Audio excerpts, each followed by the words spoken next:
You've been drinking beer for years. But have you ever really read the label, like really read it?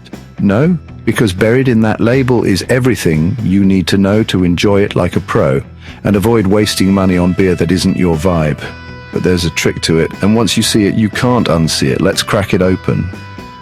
See that word Pilsner? That's not just style, that's a statement. It tells you the bitterness, the color, even the kind of glass it's meant to be served in. But if the label just says lager, that's a red flag, because lager is a family, not a flavor. It could mean a Helles, which is soft, bready with mellow bitterness, or a Vienna lager, which is toasty, amber, smooth, a Dunkel, dark, malty, almost chocolatey, a Bock, rich, strong, dangerously smooth, or a Baltic porter, yes, even that's a lager. So here's the move. If the label doesn't name the style, they're either hiding mediocrity or assuming you won't notice, and you notice now. But style is just the surface. Let's go deeper. Now, alcohol content, ABV, you've seen it. But here's what they don't tell you. Higher ABV doesn't mean stronger flavor. Some of the most boring beers clock in at 8% and higher. That number only tells you how fast your night might go sideways, not how the beer will taste. Instead, look for OG or Plato. If you see that, you're in for a ride, but we'll decode that in just a sec. Next, IBUs, International Bitterness Units. You think you know bitterness?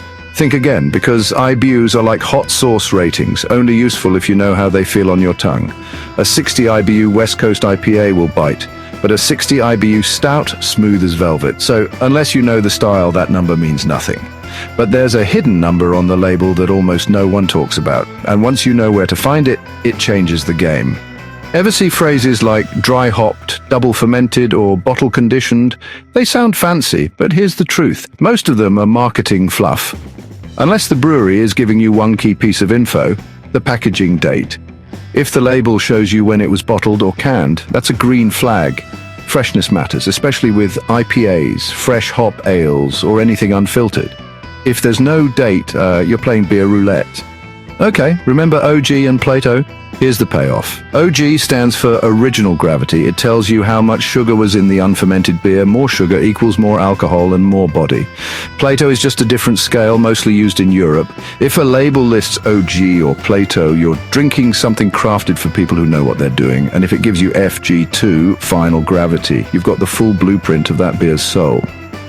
So, beer isn't just what's in the glass, it's in the story, the science, the subtle cues hiding in plain sight. So next time you're at the store or staring down a tap list, remember that label isn't just decoration, it's a code. And now you've got the key. If you got something out of this, don't keep it to yourself.